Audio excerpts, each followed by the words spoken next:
everybody. Welcome back to the Dice Tower. My name is Z Garcia. I'm Tom Vassell. I'm Camilla. Today we're taking a look at the A.R.T project, or the A.R.T project. I'm not really sure how you're supposed to say it. I'm going to say the A.R.T project. Does it say what it stands for? Does it sound like looking for that department? now. The A.R.T rehabilitation trajectory. Wait, you're not allowed to use the acronym in an acronym. Right. That would make sense. That's the rule. Is that a real rule? That's a good rule if it's not. The Awareness Retribution Distillery. That's with a D. With a D. Monument Men. Anyway, the A.R.T project is a cooperative game in which you are collecting and sort of rescuing artwork from the bad peoples of the world. In the game, you're going to be cooperating with the other players, rolling some dice, moving around the map, trying to, roll higher than the baddies, collect stuff, and as you get closer to victory, things get worse and harder, and things get scarier. Let's go ahead and take a look at how it works. Here we've got the game set up and ready to begin on the recommended opening map with 3 players in this case, these 3 players here. However, the game comes with 6 different maps. As you can see a couple of them here. Here you have the US map, and we've got, put that aside, we've got over here this Rio de Janeiro map, and they're all double-sided. So you have 6 in total. There's Egypt on the other side of this one, and so on. So, this is the recommended one, the Japanese map. It's the easiest one, as in the fewest rules. So I'm going to be teaching with this one here. You've got each player with a number of hearts equal to the difficulty you choose to play with. 3 hearts for each player would be medium difficulty. Everybody has their die of their matching color, and then a pawn that you are going to put in the starting city, i.e. the one with this flag here. So all of these players are going to begin right here, and then we are ready to go. The van, which is where our supplies are held, will have 3 of each of the starting supplies, which are the walkie-talkies, the guns, and the fuel. And I'll explain what each of those are used for in a moment. And then you've got the extras up here. There's a shuffled deck of cards with this one tile, 12 cards from the bottom, and then that's an end game sort of condition that you have to watch out for. And then each of the locations has 2 of these white hands, which would be the enemies, the bad guys in this game. Our objective in the game is, of course, to rescue A.R.T, and we are going to be doing that by having the A.R.T show up on these locations. It'll look like this, sort of like a little wooden crate. And then when we rescue it, it'll move over here onto this track, making things a little harder for us, but also getting us closer. Once we fill in all of them up to here with these crates, then we are going to win the game. So the game has 4 different phases per round, and we'll start at the top with the mission. So the mission has each player draw 2 cards from the pile here. So we'll do this. This player will take 2, this player will take 2, and this player will take 2. And then the players will discuss which one they would like to play. So this, on the back of the card, you have a little information as to what's on the front a little bit. But then as you flip this over, you are going to see 3 locations, sort of 3 different parts to each of these cards. So the players will discuss back and forth which of their 2 cards they'd like to play. So for example, let's say this player plays this card. The top symbol here, whatever's across the top, and I'll show you both so you can have an idea, says, denotes what you must pay, what you must give up. So if this player plays this card, they have to give up a gun from the supplies and put it out like so. Over here, this one has a gun, fuel, and 1 heart that they have to give up, so quite a bit. The middle tells you which agents show up and where. So this one has no new agents introduced, the bad guys. This one does put out 1 in this city over here with the matching symbol, so you would take one of these hands and we would add it to that location. And then across the bottom, we have new things you are gaining. So in this case, 1 walkie-talkie or a heart and a walkie-talkie. Now, once that's done, and again, we'll say, the players, of course, will discuss what they want to do, but for now, we'll say, this player's playing this. So they spend their gun, they put out their character there, the bad guy there, and then they gain a heart and a walkie-talkie. We'll do that. The other card is discarded, okay? So we'll set that aside somewhere, just off camera here. And once they are done with this, they're going to flip this card over, and start a stack of these symbols here. And the players are attempting to get 3 of the same kind of symbol, because as soon as that happens, you will remove those cards from this lineup and you will introduce some artwork that you've discovered into that city. So for example, as soon as we get the 3rd musical note there, one of these is going to show up in the city, and then those cards are removed, all right? So that's this player. And again, free form here, this player might now go, ooh, let me see if I can play this. Okay, they play that. And they remove the other one from the game. So 1 gun, 1 fuel, 1 heart they have to pay, no new agents, and they gain 2 walkie-talkies. Now these are hard limits, by the way, with the walkie-talkies, so with anything. So now that they have all 6, any further gains would be wasted, all right? Also, if you ever had to lose something and you cannot, you can, or possibly must, pay a heart. So that's done. Now this one comes over here. There are now 3 of the same one. Boom, immediately this goes out here and these cards are removed.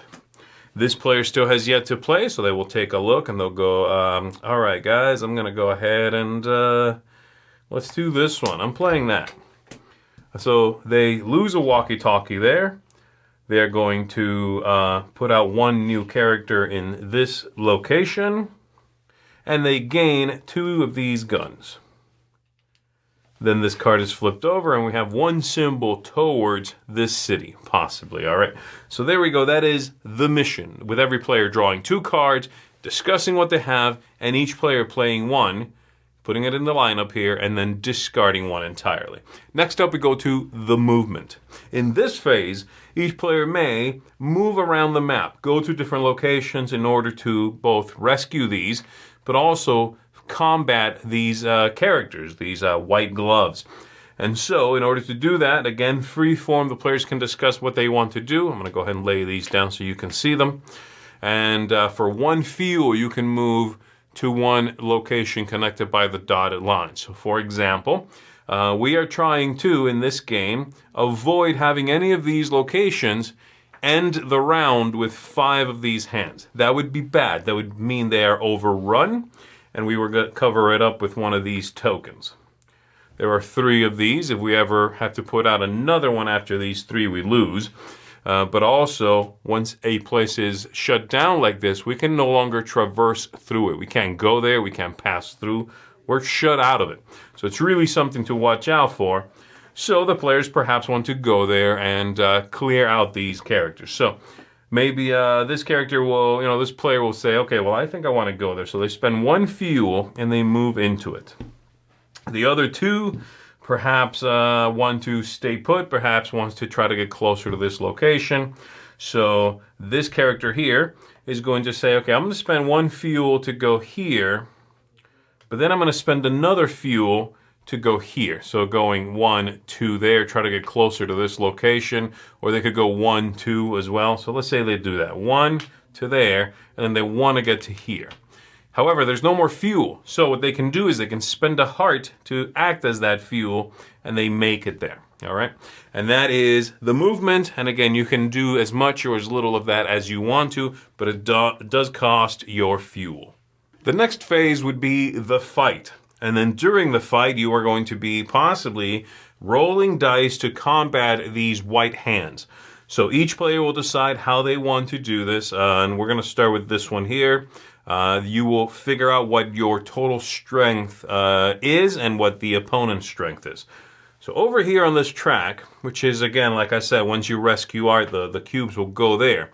That is going to inform you of the strength you are going up against. The strength is always going to be the next number revealed, so in this case 6, and once this is covered, then the strength would be 8, and so on, plus the number of white hands here, plus any that end up in this location. They end up in this location if a place is shut down, meaning with 1 of these tokens, and any further white hands would go there. Instead, they don't go there because it's fully shut down. You place them over here, which is very unfortunate because then they add to every fight, all right? That's rare, but be aware that that's something to watch out for. So this player's going to fight. The strength is 6, and there's 2 white hands, 8. They need to beat that 8, all right? What they have to fight with is, well, this die, which is a 6-sided die. Not great. However, they can, after they roll, they can possibly modify that. They could re-roll by discarding cards here, and they can also add to their strength by discarding guns, each one being +2. So this player is going to go ahead and roll. They get a 4, and they could do, if they wanted to, 5, 6, 7, 8, and that would be enough to clear out that location. All right. So let's say, for the sake of our example, they indeed do that. We clear out the hands. These guns are gone, and this player is done. If they had lost, by the way, what they give up is a heart, 1 heart. It's also possible that you are fighting together, and in fact, you definitely want to spend a lot of time fighting together. And if that's the case, then you need to denote a leader for the round, and that's the person who loses a heart if you indeed lose. Next up, we're taking a look at this player over here. And let's pretend, for the sake of our example here, that in fact these two are fighting together. We're going to say that this character here is our leader, and each player is going to roll their dice together. We need to beat a 6, 7, 8, 9. So we've got a 6, 7, 8, 9. Look at that. That's enough. That means we are going to clear these out of here. And if the players are ever together with some of this recovered artwork without any white hands, then you immediately retrieve it. And it's going to go there. Our fights from now on just got harder. Now it's going to be 8 plus the number of hands, so you need to watch out for that. And as you can see, it gets quite difficult. However, to combat that, you can, as it says across the top here, spend walkie-talkies to buy support dice. The number of walkie-talkies it costs is across the top, and that value drops. Early in the game, it's very costly, all 6 of your walkie-talkies. But if we've put out a few of these, it's going to get a little easier. So for example, if it looks like that, our combat strength is 13 plus the hands, but we can spend 4 walkie-talkies and buy an extra die, which we put over here and helps us with every fight. And we could do it again and buy another one, and so on. That way, every time you fight, you're rolling your own die, plus all of these dice, which is how you can get up to these wild values. You can spend these walkie-talkies in between any 2 phases. So, say after the mission, but before movement, if you have the walkie-talkies necessary, you can spend them and buy one of these dice. All right? And that is the fight. And again, you can choose to fight or not fight. It's completely up to you. You do have to be aware that the order in which you fight might matter, because if I fight over here first and put one of these cubes up, any subsequent fights in the same round are suddenly harder. They just went from base 10 to base 13. So be aware of that. And then lastly, it's just the end of the round, and then we check if any of these places have 5 hands or more. If so, we lose that location, and we're going to remove them and put one of these out. But again, we have to get to 5, and it's okay if they go above 5 during the round. You only check at the end of the round. With that done, we go back to the beginning with a new mission, drawing 2 cards, playing 1, and so on.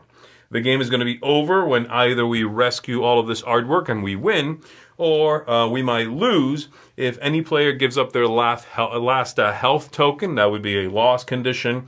If we get to this tile down here and at the end of that round we still have not won, we also would lose from that. Or if there are not enough agents, these agents or lost city tokens here that we would need more, then we also are going to lose from that. So there you go. That's how the game works. Cooperate, decide what you want to play, buy these support dice, roll effectively and smartly, and conserve your resources so you can use them appropriately, and you just might walk out a winner. All right, there we go. That's the art project. So this one, when it first was announced, definitely grabbed me because it's covered in blistering artwork. Striking cover. Striking. Very striking. Straight fire, some have said, from Vincent Dutrait. It's not just the cover though. But that's what pulled you in. Yeah. Oh, For me, it's sure. the cover, and then it just keeps going and getting better from there. I do like that it is. I've seen a decent amount of Vincent Dutrait artwork at this point. The man is incredibly prolific, but here I have a feeling that they were like, have fun, man. Go wild. Like some of the things he drew in this one I thought were very fun. You know, whereas normally he's very like classy, restrained. It's very sort of like, you know, again, it's a fancy artist's art, and here he's just like, I'm drawing Santa Claus with a monkey. You know what I mean? Like, well, I really like that though. I think it adds to the theme of the game. It does. I think between that, they give him like the pawn, the queen. Right. The only thing actually, I was like, oh, what are their special abilities? And there isn't one. That's actually my biggest negative of the game. And that's not a big negative, but I was kind of expecting that theme was there. Yeah. I'm like, so what can I do? You're red. Okay. I was surprised and I think caught off guard with how straightforward the game is. It's not very rules heavy. There's not a lot of clarification needed. I mean, by round 2, you have the game. And at first that caught me off guard. I was like, oh, it's a smaller game than I anticipated. But at the end of that first play, I found that very refreshing at the same time. So yes, I am a huge fan of asymmetrical player powers and, give me something special. Let me feel like I break the game a little bit. But this was almost kind of that sigh of relief where it's like, oh, it's straightforward. All right, let's get into the strategy. I think if this game is going to let people down, it's going to be because of that. Because they go into it thinking cooperative, Vincent Dutrade, whatever, and realize this is a very small dice game. But the amount of content you get in here is unbelievable, I think. It is. Right. It is. It's like it has an expansion built in already. I mean, each map could be an expansion because they do play so differently. We were talking about it doesn't have the player powers for the variability, but each map you really have to strategize differently for. And I like that. I think that's where the variability comes into play and where you feel a little asymmetric. Each board is asymmetric against you, and so you adapt your strategy, not necessarily your powers you're fighting against the board. I feel like that's true. That's basically what it is. And I showed just the introductory one in the video. But the other ones each are going to have some kind of twist. Like one of them is like the America, the U.S. map. The main twist there is we do not combine our discards into one pile that then when you get 3 of the same symbol, it goes out. We don't do that. You have your own.